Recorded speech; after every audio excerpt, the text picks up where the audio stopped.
ఇవి వాడి అశ్వంపాద గుర్తులే.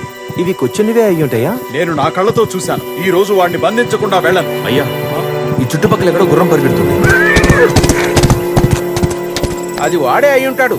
పదండి, వాడిని ఎలా అయినా ఈ రోజు బంధించాలి.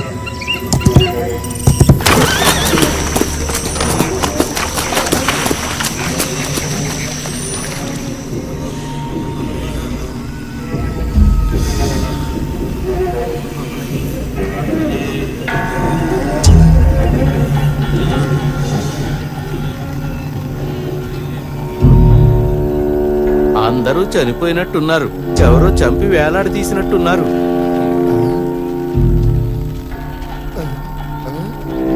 అయ్యో, ఇక్కడ వేలాడదీయబడింది మన సైనిక దళాధిపతి పడిక్కర్ గారు. అవునా? అయ్యో, ఏమైంది? ఏం జరిగింది? ఎవరు చేశారు? కట్లు విప్పి దించండి, లేకపోతే చచ్చేలా ఉన్నాను. ప్రజలందరూ వినండి. మన మహారాజు గారు పెద్ద మనసుతో ప్రజలందరికీ ఉత్తర్వులను జారీ చేశారు.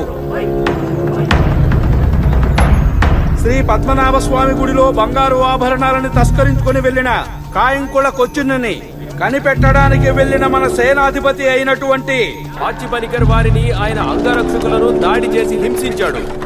ఇంతటి దారుణానికి ఒడిగట్టిన కొచ్చుని ప్రాణాలతో గాని అతని శవాన్ని గాని పట్టుకుని అప్పగించిన వారికి 200 రూపాయలు, ఆ దుర్మార్గుడి గురించి సమాచారం ఇచ్చిన వారికి 100 రూపాయల సొమ్ముని బహుమతిగా ఇవ్వడం జరుగుతుందని మహారాజు గారు ప్రజలకు తెలియజేస్తున్నారు.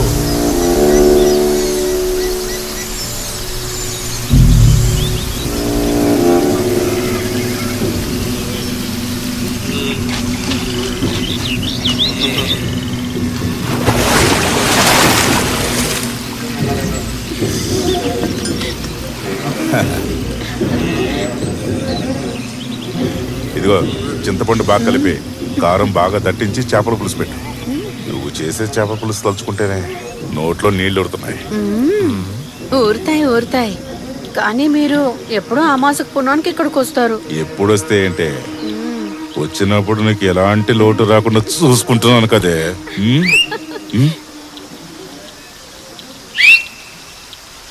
అదిగే వచ్చేసారు. వాళ్ళకు కూడా సరిపోయేలాగా పులుసు పెట్టు, సరేనా? అలాగే.